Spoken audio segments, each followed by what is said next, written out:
vamos a continuar, jóvenes, y vamos a entrar a las 8:30 al receso, ¿ya? Esta unidad no es muy larga, estoy viendo que son, a ver, vamos a entrar hasta la lámina 20, ¿no? Y de ahí para adelante vamos a entrar ya directamente a la parte práctica. Estamos en la lámina número 7, así que yo creo que avanzaremos unas 5 más hasta el receso, hasta las 8:30 y entramos a receso. Puede ser que en estos 12 minutos que falten terminemos la parte teórica, vamos a receso y volvemos a la parte práctica, ¿ya? Muy bien. Vamos a compartir esta parte. Muy bien. Entonces, ¿qué estábamos viendo? Estábamos viendo esta parte, ¿no? Con relación a lo que son las sucesiones indebidas. Resulta de que un titular de NIC, una persona, ¿no? Que genera ingresos, ¿no? Eh, por esas situaciones inesperadas, fallece, ¿no? Dejando imposibilitado, lógicamente, a esta persona de que pueda seguir realizando operaciones. Imagínense, sucede esto con un negocio en el cual es un negocio que realiza una gran cantidad de operaciones, es decir, funciona automáticamente sin la necesidad del propietario, porque ya está establecido y estructurado los procesos y demás, pero en el momento en el que hay fallecimiento del titular de esta entidad, de este NIC, bueno, se va a tener que ver interrumpido con sus obligaciones. ¿Por qué? Porque esta persona, al fallecer, pierde los derechos a los cuales ha tenido, ya que ya no está en este mundo, pero su unidad de negocio sigue funcionando.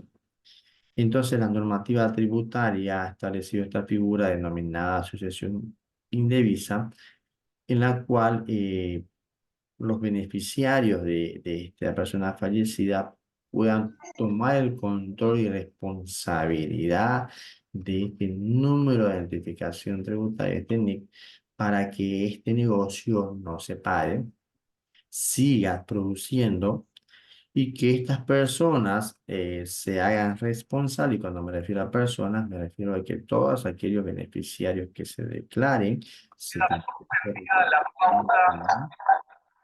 que en el padrón del contribuyente como sucesión indebisa hasta que un juez defina, ¿no? Y apruebe quién va a ser la persona a la cual se va a hacer responsable de este negocio, ¿no?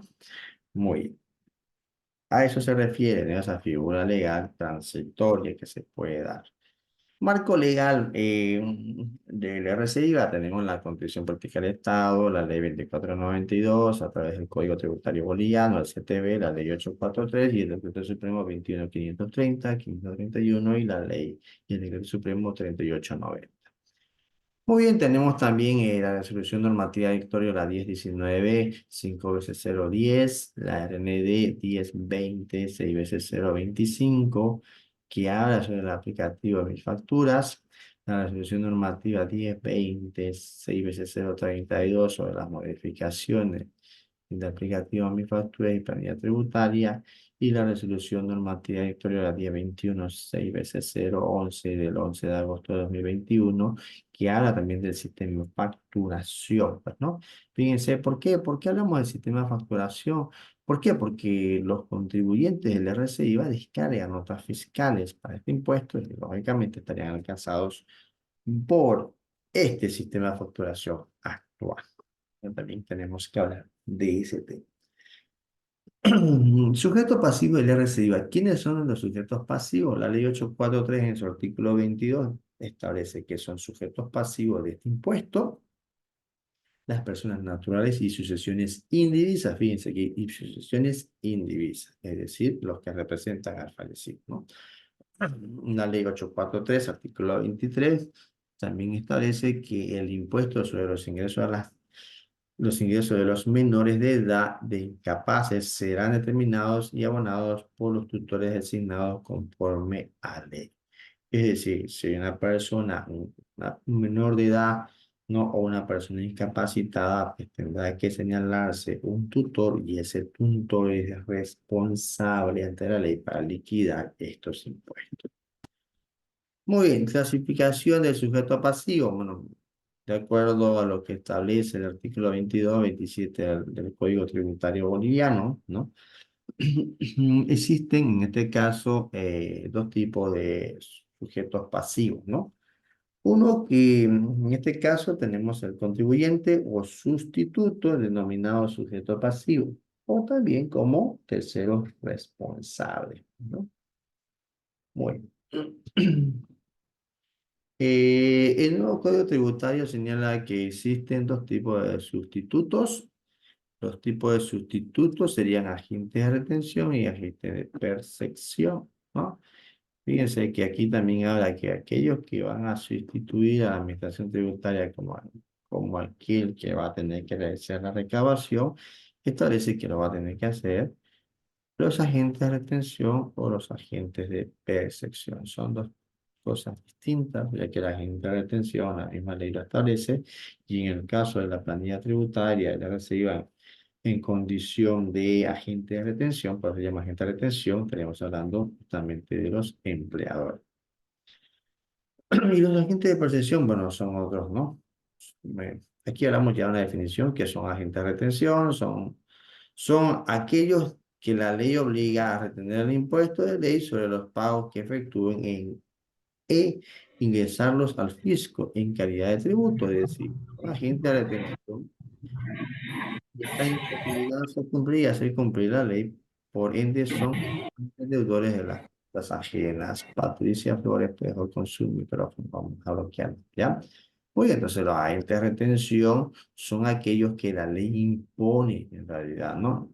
No es que yo quiero hacer agente de retención, la ley impone de acuerdo justamente a las características del impuesto. En el caso de RCIVA serían los empleadores que funcionarían como agentes de retención y que ellos se convierten en responsables o deudores responsables de estas cuentas ajenas. ¿Por qué? Porque en realidad ellos van a recibir un dinero que no les pertenece y que es un dinero de la administración tributaria, ya que el trabajador no podía hacer el pago directamente y el empleado lo que hace es, ok, tienes que pagar 100 pesos a la administración tributaria por este ingreso, yo te lo retengo y yo lo voy a pagar a la administración tributaria como agente de retención, ya que así lo establece la ley. Por eso la ley establece de que estos son deudores por cuenta ajena. Y esto es importante también aclarar. Cuando yo voy a ir a solicitar una facilidad de pago a la administración tributaria y les digo, señores de impuestos, yo no he podido pagar mi IVA, IT y RC-IVA y solicito, lógicamente, una facilidad de pago, la administración tributaria me va a decir, muy bien, aplica la facilidad de pago para el IVA, el IT, porque son impuestos que están relacionados a su actividad y que usted en este caso va a tener que tributar por la actividad que realiza, pero el IRS-IVA no. Es decir, el IRS-IVA no puede accederse a una facilidad de pago porque es dinero que usted lo único que hizo es retenerle al trabajador, no es dinero de la actividad del negocio. Por ende, las retenciones del RCIVA que efectúa el empleador como agente de retención no son aceptadas para facilidades de pago. Tomar en cuenta eso. Muy bien, porque ellos son responsables deudores por cuenta ajena solamente. En otras palabras, es como que yo le deba a Juan Pérez, le diga, ¿sabes qué, Carlos? Toma, que le debo a Juan Pérez, por favor, hazle llegar, ¿no? Pero Carlos me dice, ¿sabe qué? Dame crédito porque resulta que él me pagó, pero yo me lo gasté. O sea, no te puedes gastar dinero que no es tuyo, ¿entiendes? ¿No? Entonces, no puedo darte crédito. A eso se refiere con este tema de las retenciones. Por eso no aplica el tema de las facilidades de pagos para el RC-IVA, ¿ya? En condición de agentes de retención. Muy bien. Sigamos. Agentes de percepción son aquellos que por sus funciones públicas o por su razón de su actividad, oficio o profesión, intervengan en actos y operaciones en las cuales deben percibir el tributo de los contribuyentes para luego depositarlo a la orden del fisco, ¿no?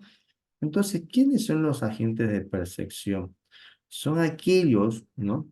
Que fungen como funciones públicas, que también la administración tributaria puede denominarlos, así, seleccionarlos, para que estos fungen como funciones públicas, hagan la recaudación del tributo y estos depositen estos dineros a la orden del fisco en fechas y tiempos establecidos.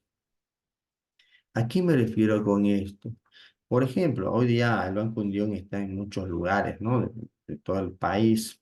Entonces es más fácil que el contribuyente pueda pagar sus impuestos en estas agencias. Pero antes no había, pues, no, lógicamente, todo un sistema bancario, una red de bancos, entonces, y el Estado no podía estar en todos lados, así que en ciertas comunidades lo que hacía era nombrar un agente de percepción, que es el que representaba al Estado para la recaudación tributaria.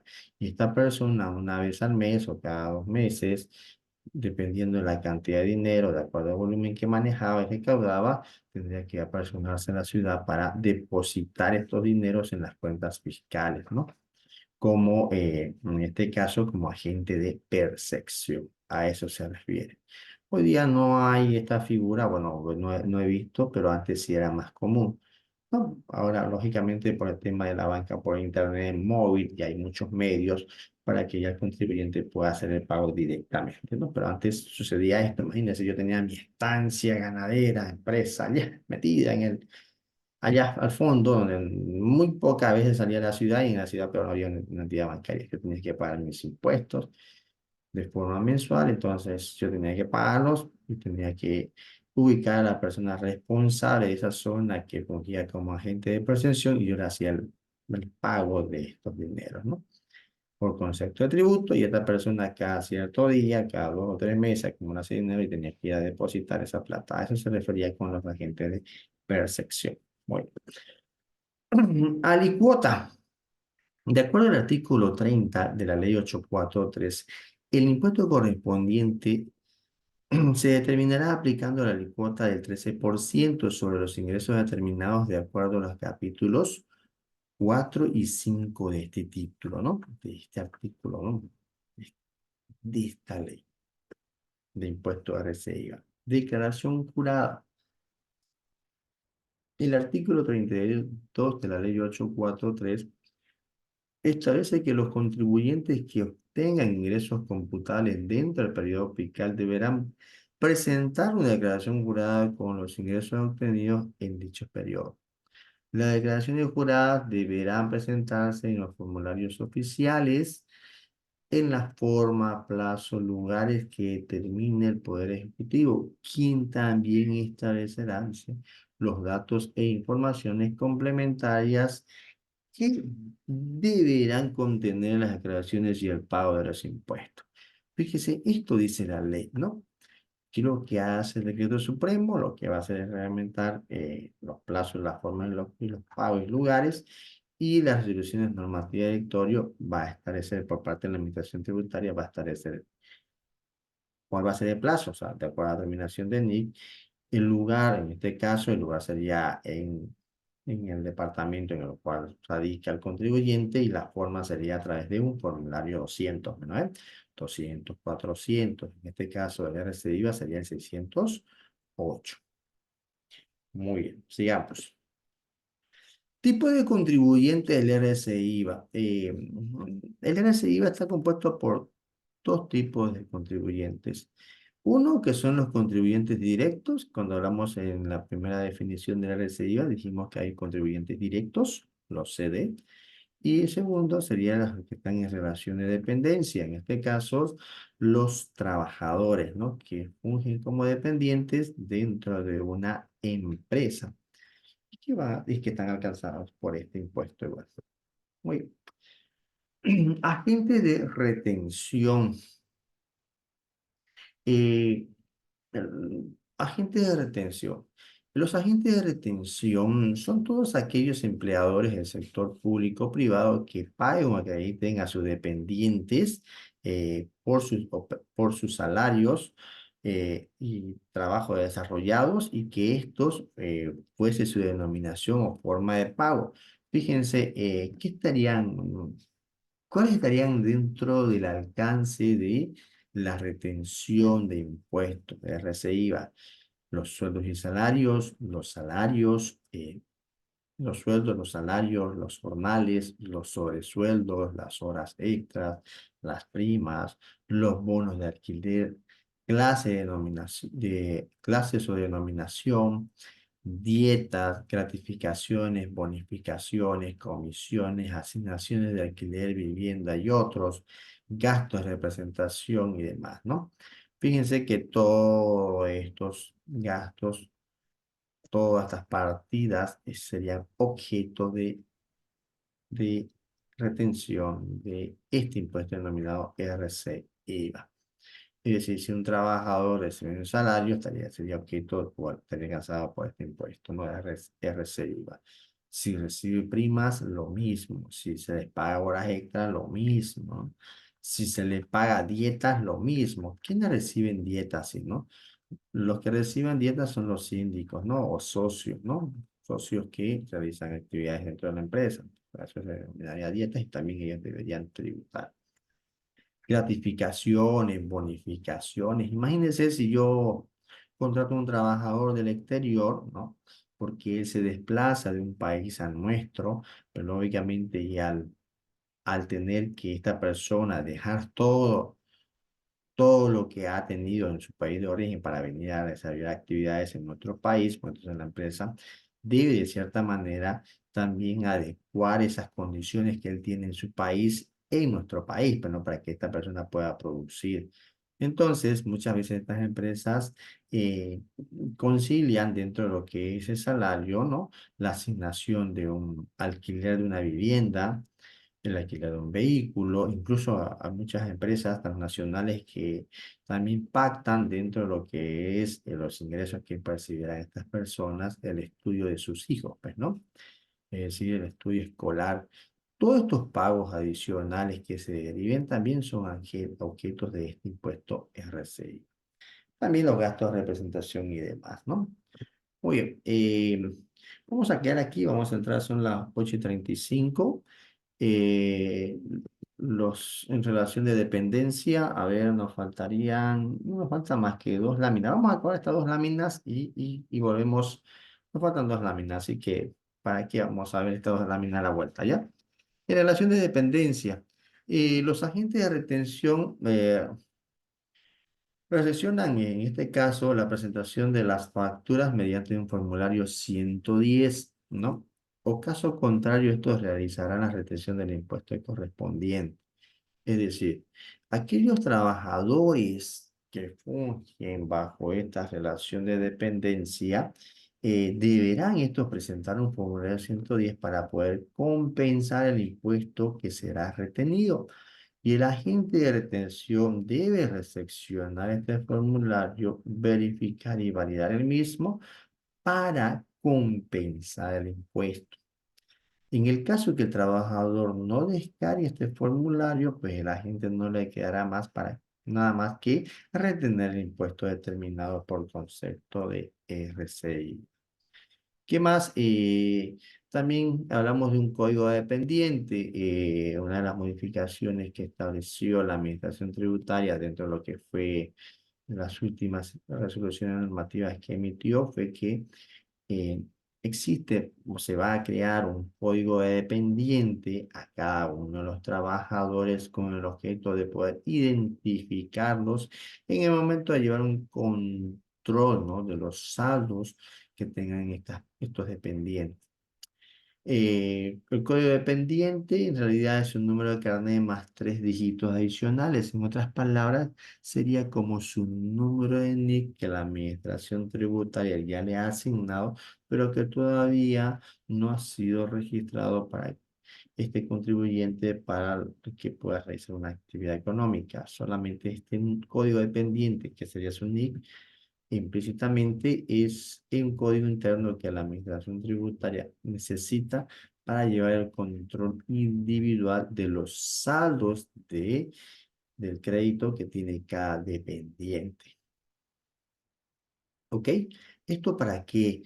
Porque la última modificación que hubo con el RCIVA es que ahora el saldo del crédito fiscal que tenga un trabajador en el momento en que suceda se puede decir, suceda la ruptura de esa relación laboral entre el trabajador y el empleador, producto de recesión del contrato por una de las partes, pues esto originaba anteriormente que ese crédito fiscal de ese trabajador, ¿no? Sea consolidado a favor del fisco, perdiendo el trabajador ese crédito que pueda ser traspasado o trasladado a su nueva fuente laboral, cosa que ahora ya no pasa, pues, ¿no?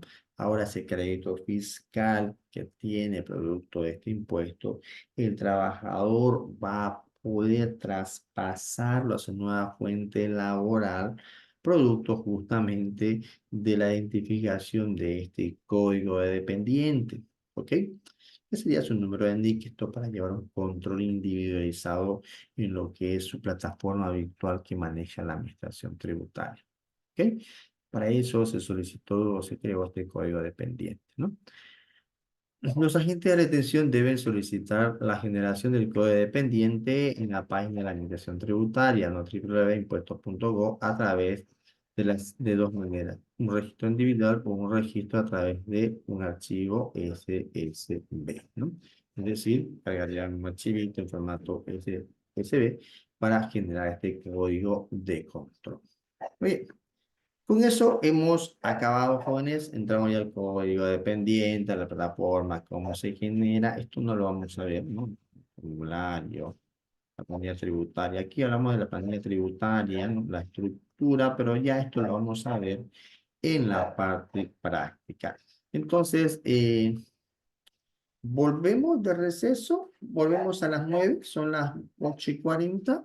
Así podemos, no sé, comer algo, tomar algo, despejarnos un poco, desconectarnos de la clase y volvemos a las 9, por favor, y arrancamos con la segunda parte ya, que sería la parte práctica. ¿Ok? Está bien, Licen. Gracias. Listo. Gracias, Lisa. Bueno. Gracias, Lisa.